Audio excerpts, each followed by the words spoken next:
কর্ম, ধর্ম, জ্ঞান,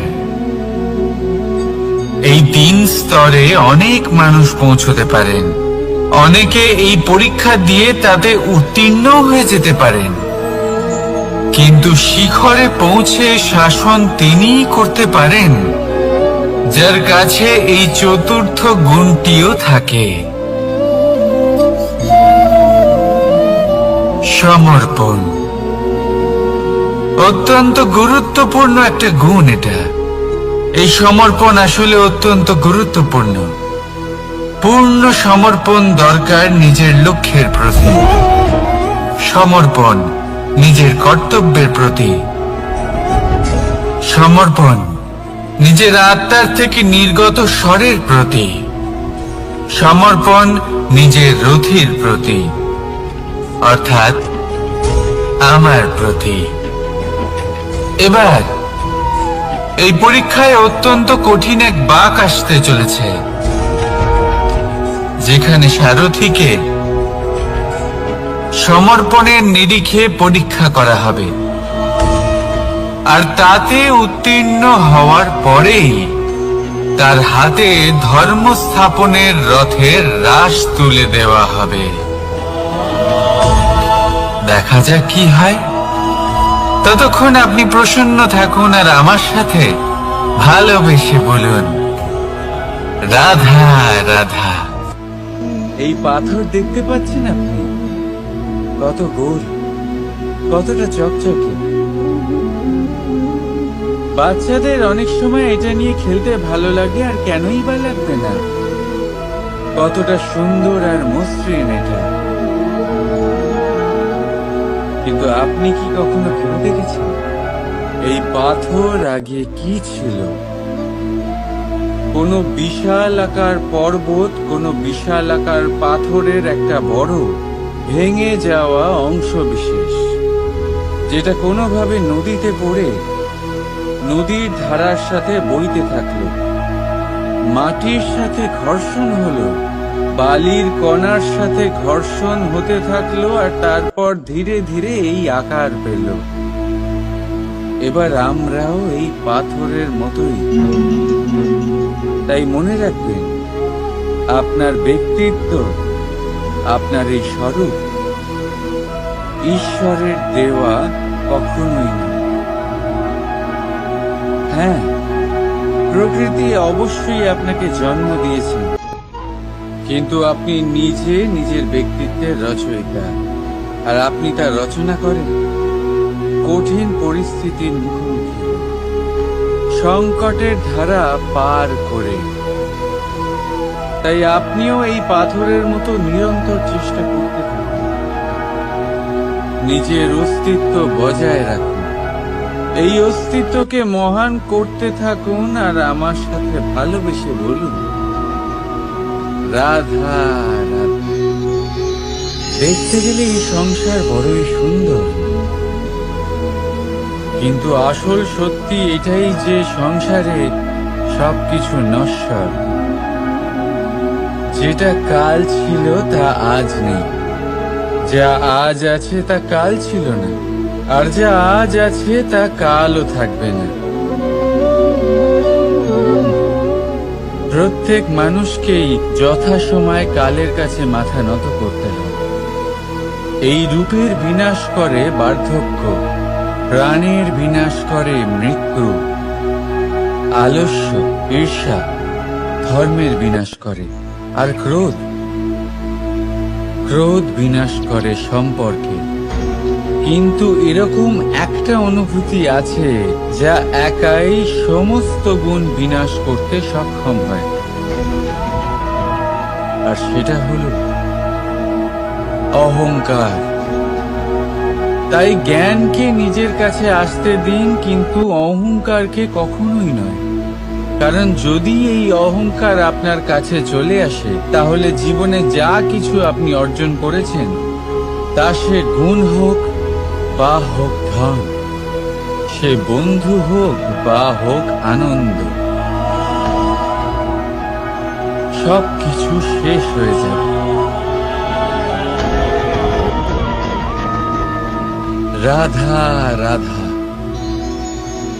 বর্ষাকালে যখন ভয়ানক বৃষ্টি হয়, তীব্র গতিতে যখন হাওয়া চলে, তখন আপনি নিশ্চয়ই দেখেছেন যে পাখিরা, যাদের বাসা মাঝে মাঝে ভেঙে পড়ে, নষ্ট হয়ে যায়। কিন্তু আপনি কি কখনো সেই পাখিদের বিলাপ করতে দেখেছেন? কখনো না। যখনই সেই বৃষ্টি থেমে যায়, তারা আবার একটু একটু করে খড়কুটো জোগাড় করে তাদের বাসা বানিয়ে ফেলে। নিজের সংসার সেই রকমই বানিয়ে দেয় যেমন আগে ছিল। এমন কেন? কারণ এই ঝড়ের তাণ্ডবের সাথে সেই পাখিদের কোনো বোঝাপড়া করারই নেই। তারা শুধু সেটাই করতে থাকে যেটা তাদের হাতে আছে, আর সেটাই হলো, আর এটাই হলো সুখী জীবনের মূল মন্ত্র। যেটা আপনার হাতে নেই, তা নিয়ে বিলাপ করে আপনার কোনো লাভ হবে না। মনোসংযোগ তাতেই করুন যা আপনার হাতে রয়েছে। যা বদলে গেছে তাকে আপনি আবার বদলাতে পারবেন না, কিন্তু যা আপনি বদলাতে পারবেন তাতে মনোসংযোগ করুন। এই জীবনে একটু ধনাত্মক হয়ে উঠুন, দেখবেন সব শুভ হবে। রাধা রাধা।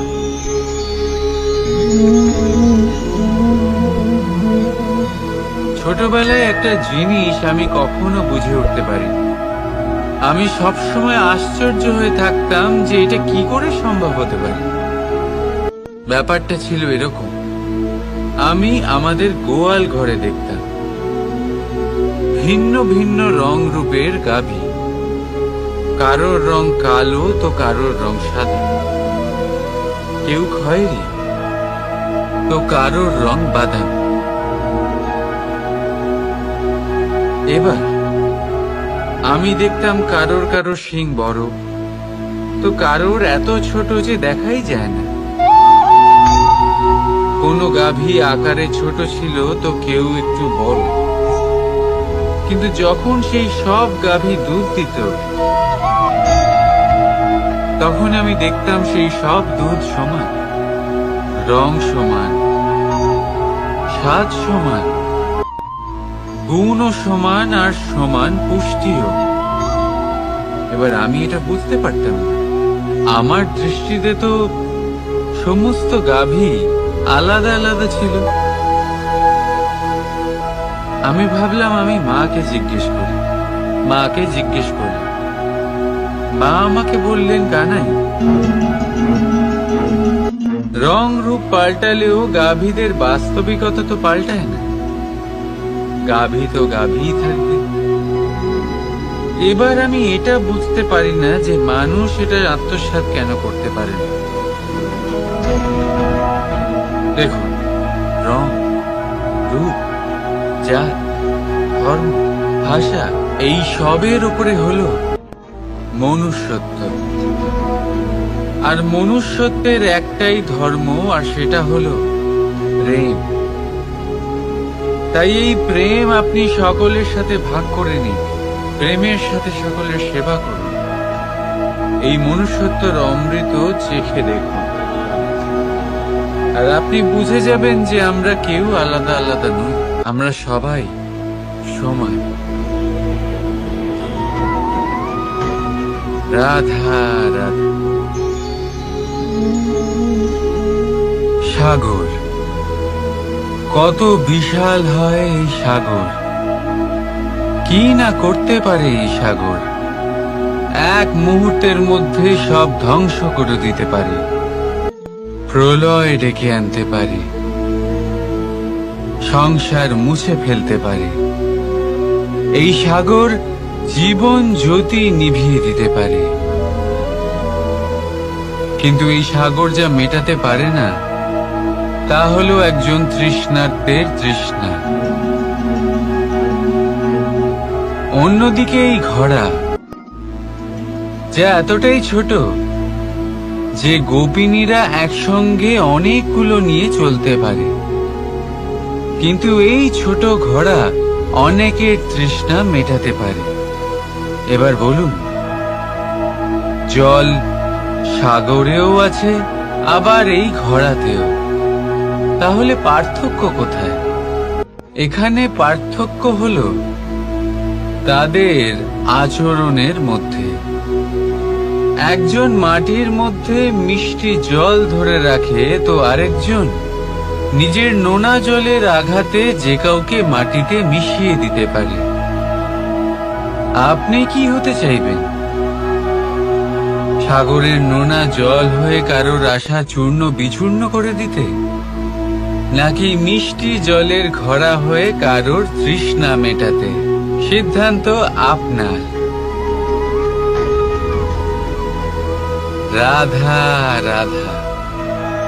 কতবার এমন হয়, আপনি কোনো কাজ করার জন্য কাউকে দায়িত্ব দেন, কিন্তু সেই ব্যক্তি সেই কাজ সম্পন্ন করতে পারে না, অসম্পূর্ণ রেখে দেয়, অথবা ঠিকভাবে করতে পারে না। এবার এই পরিস্থিতিতে কি হয়? আপনি ক্রুদ্ধ হয়ে যান, তার উপরে আপনি রেগে যান, তাকে তিরস্কার করেন, আর তারপরে সেই কাজ সম্পন্ন করতে আপনি নিজেকেই নিযুক্ত করেন, আর শেষ পর্যন্ত সেই কাজ সম্পন্ন হয়েই যায়। এবার এই বিষয়ে সমস্যা সেই ব্যক্তির চেষ্টায় নয়, সমস্যা আপনি যে সেই ব্যক্তিকে ভরসা করলেন তার ছিল। আমরা অন্যের প্রতি ভরসা করাকে প্রথম পদক্ষেপ বানিয়ে, আর নিজের উপরে বিশ্বাসকে শেষ সম্বল। কিন্তু তার বদলে এটাই হওয়া উচিত যে নিজের উপরে ভরসাকে আমরা প্রথম পদক্ষেপ বানাই, তাকে নিজের সহায় মানতে হবে। যদি আপনি এমন করেন, তাহলে পরিণাম আরো সুখকর, আরো আনন্দদায়ক হবে। তাই মনে রাখবেন, এই সংসারে আপনার সব থেকে বড় ভরসা আর কেউ নেই। এই সংসারে আপনার সব থেকে বড় রক্ষাকর্তা আর কেউ নেই, বরং আপনি নিজেই। রাধা রাধা। আসুন আপনাকে একটা প্রশ্ন করছি, সোনা আর লোহার মধ্যে তফাৎ কি? এবার বেশিরভাগ লোকের উত্তর এটাই হবে যে সোনা বহুমূল্য, সোনার মূল্য লোহার থেকে অনেক বেশি। এটা ঠিক, কিন্তু আমাদের এটা ভোলা ঠিক হবে না যে সোনা আমাদের সাজগোজের কাজে লাগে, আমাদের আরো বেশি সুন্দর দেখায়। অন্যদিকে লোহা সেই সৈনিকদের ঢাল ও তলোয়ার হয়ে তাদের রক্ষা করে, যারা আমাদের প্রাণকে রক্ষা করে। এই সৈনিক না থাকলে আমাদের প্রাণও থাকবে না। এবারে বলুন, সোনার মূল্য বেশি হওয়াতে কি লোহার মূল্য কমে যায়? কখনোই না। ঠিক সেইভাবে এই জীবনে আপনি যতই চেষ্টা করুন, কিছু না কিছু এমন থেকে যাবে যা আপনি কখনোই পাবেন না, আর সেই কারণে নিজেকে অক্ষম মনে করা অনুচিত। হতে পারে আপনার কাছে সেই গুণ আছে যেটা সংসারে আর কারোর কাছে নেই। সেই গুণটাকে চিনুন, সেটাকে বাড়ান, আর সেটাকে ব্যবহার করুন। তাই মনে রাখবেন, সংসারে প্রত্যেকটা ব্যক্তি বিশেষ হয়, আর এই সংসারে সবাই সবকিছু পায় না। নিজেই দেখে নিন, সোনাকে যে দোকানে সাজিয়ে রাখা হয়, সেই দোকানের তালা লোহা দিয়ে তৈরি হয়। রাধা রাধা। সংসারে সব থেকে বেশি দামি কি, সব থেকে বেশি মূল্যবান কি? কেউ বলবে সোনা, কেউ বলবে রত্ন, কেউ বলবে মুক্ত, কেউ বলবে মানি। এগুলো কতটা মূল্যবান? ধরুন, কিছু সোনার মুদ্রা দিয়ে আমরা মুক্ত কিনতে পারি, কিছু মুক্ত দিয়ে একটা মানিক, কিছু মানিক দিয়ে কিনতে পারি একটা হিরে। কিন্তু এই জগতের সমস্ত ধন খরচ করেও একটা জিনিস আমরা কিনতে পারবো না, আর তা হলো একটা মুহূর্ত। কি হলো? সত্যি সামনে এসে গেল।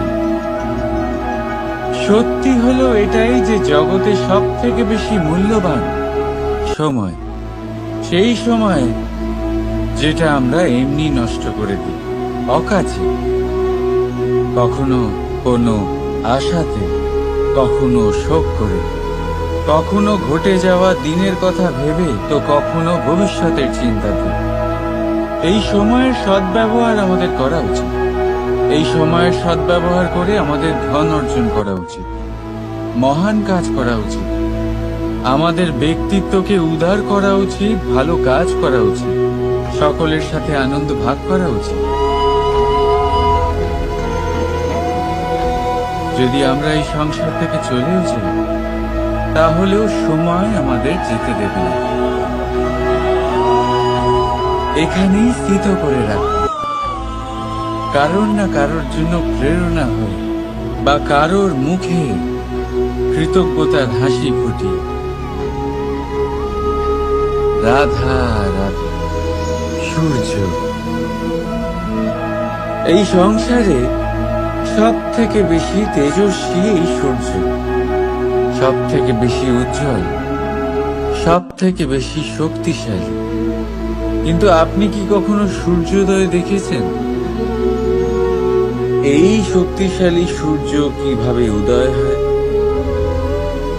লাল রঙের আভার সাথে, সৌম্যতার সাথে, শান্তির সাথে উদয় হয়।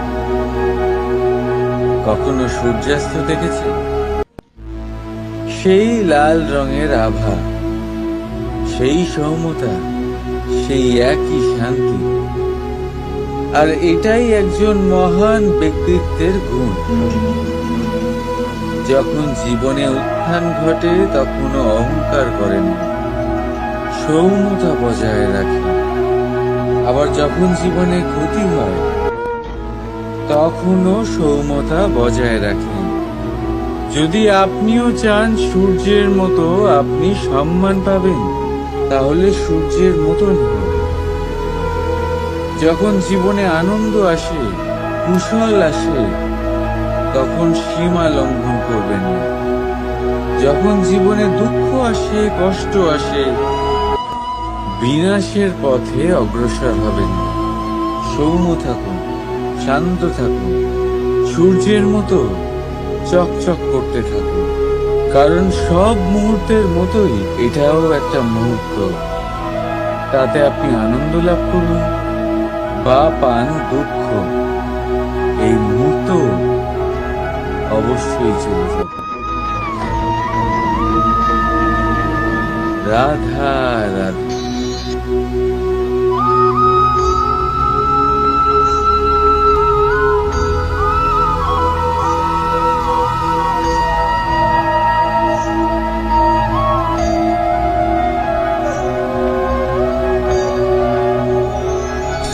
আপনি ওই কথাটা নিশ্চয়ই শুনেছেন, যখন ভগবান একটা দরজা বন্ধ করেন, তখন অন্যদিকে অনেক দরজা খুলে দেন। এবার এই দরজা, এই সমস্ত পথ আমরা দেখতে পাই না, অনেক সময় আমরা বুঝতে পারি না, হারিয়ে যায় সব। কখনো কখনো মনে হয় যে এই কথাটাই মিথ্যে, কিন্তু আসলে তা তো নয়। তাহলে হারিয়ে যায় কেন? কারণ আমরা সময় নষ্ট করি এই দরজার দিকে তাকিয়ে থেকে। ভাবি এই বুঝি দরজা খুলবে, এবার দরজা খুলবে। অপেক্ষা করতে করতে আমরা অনেক সময় নষ্ট করে ফেলি। এত সময় নষ্ট করি যে আমরা দেখতে পাই না, খুঁজে পাই না সেই সমস্ত দরজা আর পথ যা আমাদের জন্য খোলা রয়েছে। যদি খুঁজেই না পাই তাহলে তা ব্যবহার করব কি করে? মনে রাখুন, ভগবান সব সময় আমাদের সাথে রয়েছেন, আমাদের সাহায্য করছেন। এই পথ সব সময় আছে, সর্বত্র আছে। দরকার রয়েছে শুধুমাত্র দৃষ্টিভঙ্গি এবং ভাবনার। এই দৃষ্টিকে বিস্তৃত করুন, এই দৃষ্টিভঙ্গিকে ধনাত্মক করে তুলুন, আর এই ভাবনা এর সীমা একটু বাড়িয়ে তুলুন। তারপর দেখবেন সব খুঁজে পাবেন। আসলে কি, এই যে ঈশ্বর, এই যে পরমাত্মা, তা আমাদের সাথে রয়েছে, আমাদের মনের মধ্যে রয়েছে। যিনি তাকে মন থেকে চাইবেন তিনি তাকে মনের মধ্যে অবশ্যই খুঁজে পাবেন। যদি উনি মন থেকে চান পথ খুঁজে পেতে, তাহলে তিনি অবশ্যই পথ খুঁজে পাবেন। তাহলে আসুন আমার সাথে ভালোবেসে বলুন, রাধা রাধা। ধর্ম। আমরা সকলে ধর্মের বিষয়ে কথা বলি, কখনো নিজের ধর্মের বিষয়, আর কখনো অন্যের ধর্মের বিষয়। কখনো আমরা অধর্ম দেখলে সেই বিষয়ে কথা বলি। অনেক রকম আলোচনা হয়, কিন্তু এই ধর্ম আসলে কি, সেটা কি কেউ বোঝে? যদি আমি আপনাকে উত্তর দিই, এই উত্তর সরল। ধর্ম হলো তাই যা মানুষকে অন্য মানুষের সাথে, সমস্ত বিশ্ব সংসারের সাথে আনন্দ সহকারে বাঁচতে শেখায়। সেই জন্য আপনি যদি কখনো কোনো ধর্মীয় স্থানে যান, সেই ধর্মীয় স্থানে গিয়ে আপনার শান্তির অনুভূতি হয়, তাই না? কিন্তু দেখুন, ধর্মের জ্ঞান থাকলেই সেই মানুষ ধর্মের পথে চলতে পারবে এমন কোনো কথা নেই। অনেক সময় সম্পর্কে যখন সংঘর্ষ বেড়ে যায়, তখন ইচ্ছের জন্ম হয়, ক্রোধের জন্ম হয়, অহংকারের জন্ম হয়, আর তারপর বিনাশ হয়ে যায় এই ধর্মের। সেই জন্য দ্বিতীয় সব থেকে গুরুত্বপূর্ণ গুণ যা আমার সারথীর মধ্যে থাকা উচিত, তা হলো ধর্মবীর হওয়া। এবার দেখতে হবে সেটাই যে কে হবে সেই ব্যক্তি যিনি এই স্বয়ম্বরে নিজের ধর্মে অটল থাকবেন।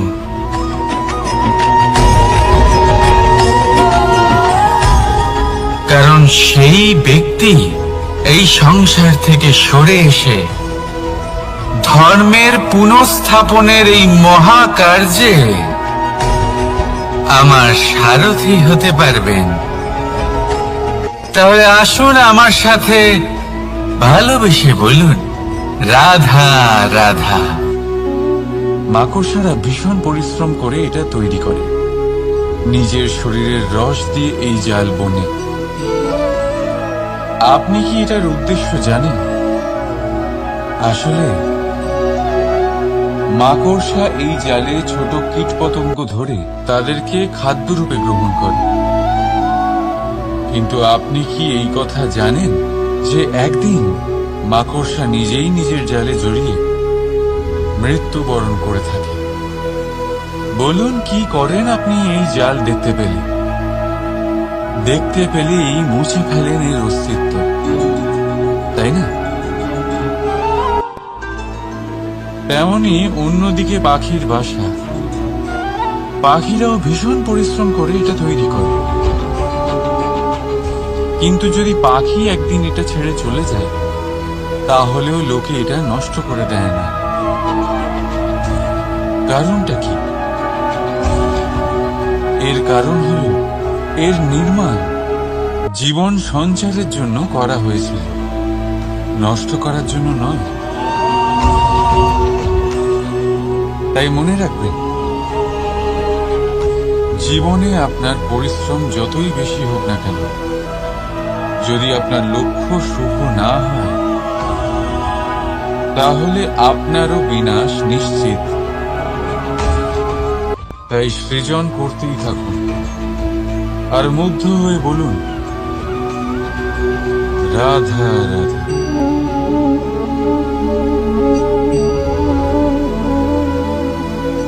আপনার কি মনে হয় আমি কি করছি?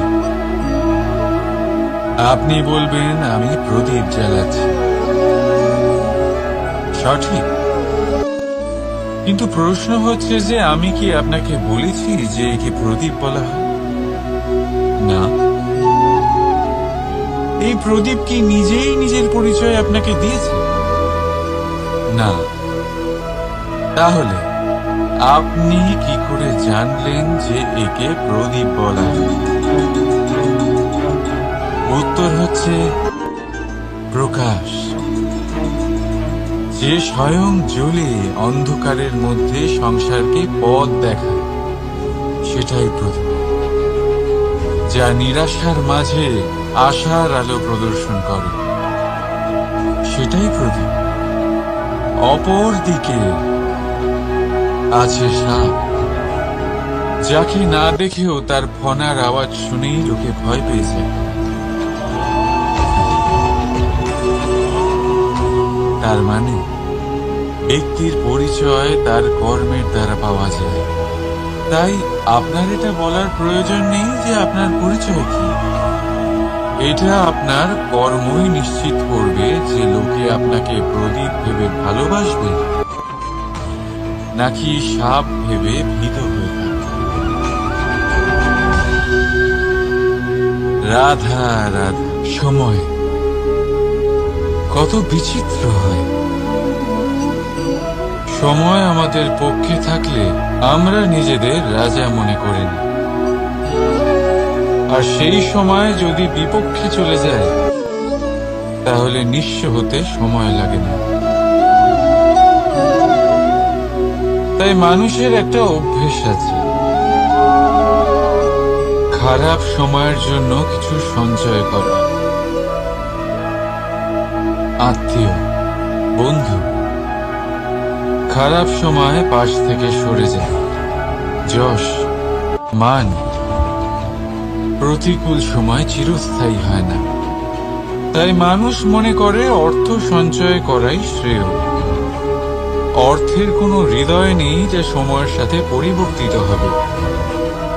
সংসার বলে সর্বদা অর্থ সঞ্চয় করতে থাকুন। খারাপ সময় অবশ্যই কাজে লাগবে, কিন্তু আমি বলবো শুভ কর্ম করতে থাকুন, আনন্দে থাকুন, নিজের ওপর আর ঈশ্বরের ওপরে বিশ্বাস রাখুন। খারাপ সময় কখনো আসবেই। রাধা রাধা। প্রকৃতি মানুষকে এক বিশেষ শক্তি দিয়েছে, অন্য জীবের থেকে বেশি শক্তি দিয়েছে। স্মরণ শক্তি। এই শক্তি মানুষকে অন্য জীবের থেকে ভিন্ন করে, ইতিহাস রচনা করার প্রেরণা দেয়, জ্ঞানকে বংশানুক্রমে এগিয়েও নিয়ে যায়। আর যারা ভুলে যান,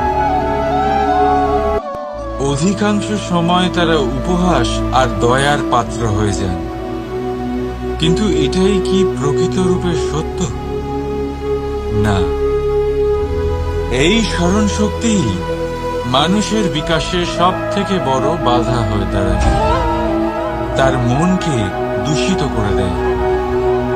খারাপ অভিজ্ঞতা, কারোর করা বিশ্বাসঘাতকতা, কারোর কটাক্ষ বেশিরভাগ মানুষই ভুলতে পারেন না, আর তারপর প্রতিশোধ নিতে উদ্যত হন। প্রথমে সময় নষ্ট করেন প্রতিশোধের প্রস্তুতিতে, আর তারপর সময় নষ্ট করেন প্রতিশোধ নেওয়ার সুযোগ খুঁজতে। যদি সন্তুষ্টি পেতে চান, যদি জীবনে আনন্দ পেতে চান তাহলে স্মরণ শক্তির সদ্ব্যবহার করুন। নিজের স্মরণ শক্তিকে চালনা করুন শুধুমাত্র ভালো কথা আর ভালো স্মৃতির দিকে। জীবনে আনন্দ পাবেন। রাধা রাধা। মানুষ নিজের পরিবারের জন্য কত কিছুই না করে, দিন রাত পরিশ্রম করতে থাকে যাতে তার পরিবারের প্রয়োজন পূরণের জন্য অর্থ রোজগার করতে পারে। কিন্তু শুধু অর্থ রোজগার করাটাই কি যথেষ্ট? আপনি বলবেন, হ্যাঁ নিশ্চয়ই, অর্থ দিয়ে সবকিছু পাওয়া যায়, বিদ্যা পাওয়া যায়, বাড়ি পাওয়া যায়, ওষুধ পাওয়া যায়, আর কত কিছুই না পাওয়া যায়।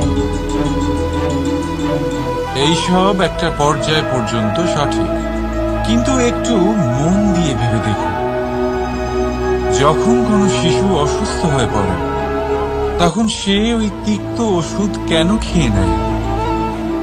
এই জন্য কারণ ওর পিতা সেই ওষুধ অর্থ দিয়ে কিনেছে? না, বরং এই জন্য কারণ তার পিতা যে তার সামনে দাঁড়িয়ে, তার উপরে তার বিশ্বাস আছে। বিশ্বাস আছে যে উনি তার কিছু হতে দেবেন না। এই বিশ্বাস, এই সংস্কার, এই শিক্ষা কখনো অর্থ দিয়ে পাওয়া যায় না।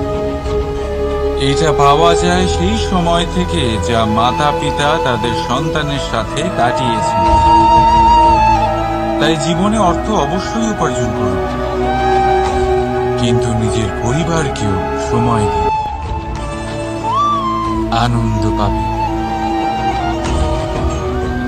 রাধা রাধা।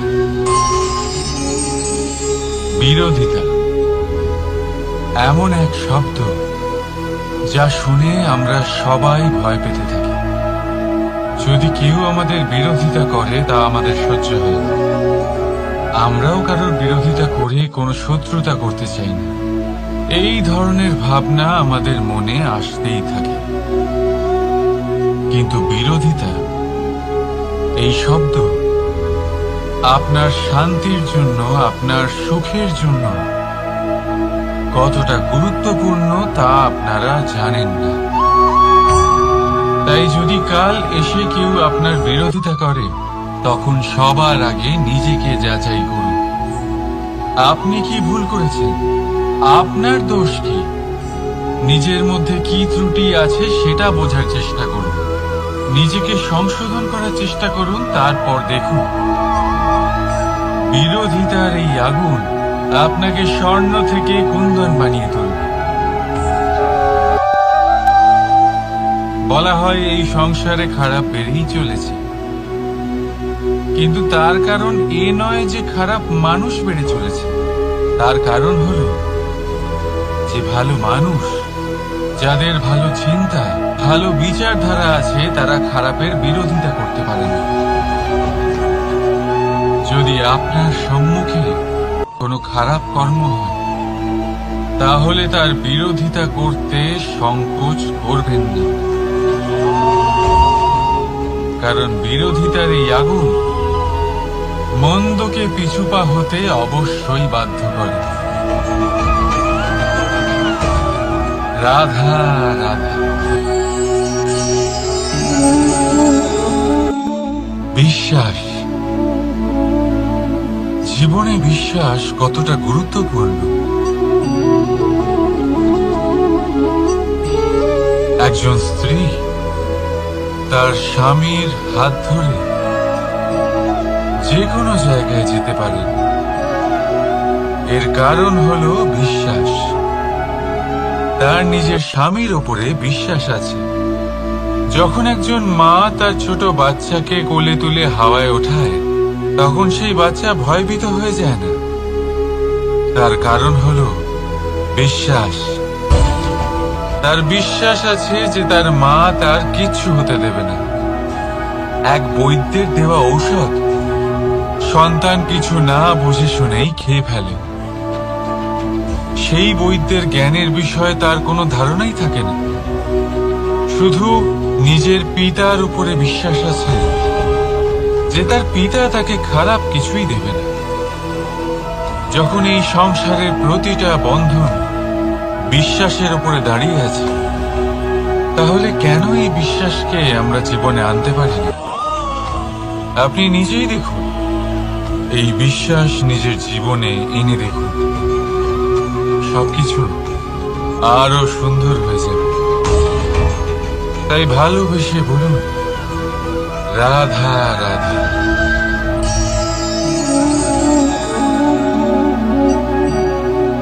অহংকার, এই শব্দটা সবাই শুনেছেন। বহু মানুষকে আপনি এটা বলতে শুনেছেন যে ওই ব্যক্তির অহংকার আছে, ওই মানুষটির ক্ষমতার অহংকার আছে, ওই ব্যক্তির নিজের রূপ নিয়ে অহংকার আছে, ওই ব্যক্তির নিজের অর্থের অহংকার আছে, ইত্যাদি ইত্যাদি। কিন্তু এই অহংকার, এর অস্তিত্ব হয় কি করে? এবারে একবার এই হাতটা দেখুন। যদি এই হাতের 5 আঙ্গুল উঠে দাঁড়ায়, আশীর্বাদ। আর যদি এই হাতের 5টা আঙ্গুল একসাথে মুঠো হয়ে যায়, শক্তি। সংকটের বিরুদ্ধে ঢাল। কিন্তু এই একটা আঙুল সংকটের কারণ হয়ে দাঁড়াতে পারে। এই একটা আঙুল শত্রুকে আহ্বান জানায়। এবার অহংকার বলে এই শব্দটাই দেখেন। আমাদের থেকে আলাদা হয়ে গেলে হয় অহং। অহং অর্থাৎ ব্যক্তির মনে হয় যে সে আপনদের থেকে, নিজের বন্ধুদের এবং সঙ্গীদের থেকে, নিজের পরিবারের থেকে অনেক উপরে, অনেক শ্রেষ্ঠতর সে। কিন্তু মনে রাখবেন, এই অহংকার কোনো ব্যক্তির অস্তিত্বের বিনাশের প্রথম ধাপ। তাই ঝেড়ে ফেলে দিন এই অহংকারকে, আর বিশ্বাস করুন আমাদের ওপর, কারণ তখনই আপনি শান্তি পাবেন। আর সেই শান্তির সাথে বলে উঠবেন, রাধা রাধা।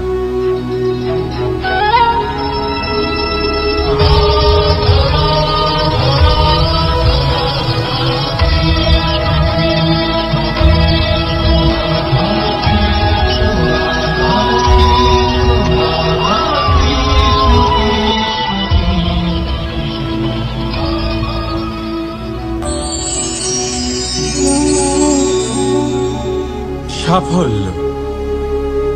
যদি আপনাকে জীবনে সাফল্য পেতে হয়, তাহলে আপনি একাধিক মানুষ পাবেন যারা একাধিক উপায় বলবে আপনাকে সাফল্য পাওয়া। দীর্ঘ সময় ধরে পরিশ্রম, চেষ্টা, নির্ধারণ, নিষ্ঠা এই বিষয়ে ভাষণ দিতে থাকবেন। একাধিক রকমের উদাহরণ আপনার সামনে তুলে ধরবেন। কিন্তু আমার এটা মনে হয়, আমরা কেন সেই বিষয়ে কথা বলি না যা মানুষকে অসফল করে তোলে?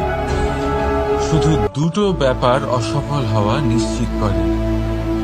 শুধু 2 ধরনের মানুষ বেশিরভাগ অসফল হয়। প্রথম তারা যারা ভাবে অনেক কিছু কিন্তু কিছুই করে না। আর দ্বিতীয় তারা যারা অনেক কিছু করতে থাকে কিন্তু ভাবনা চিন্তা না করে।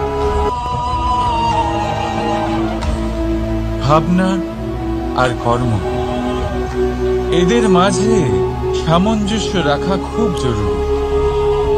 যদি এটা থাকে, তাহলে জীবনে কখনো অসফল হবেন না। রাধা রাধা।